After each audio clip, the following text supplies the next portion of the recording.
Шуақ деген атқа покупка жасаймыз. Кеттік, поехали, let's go.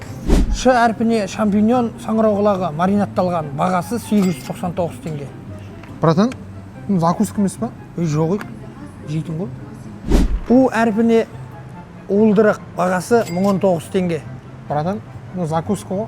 Жоғы, рақат, қазір мен ішпеймін ғой, қойдым.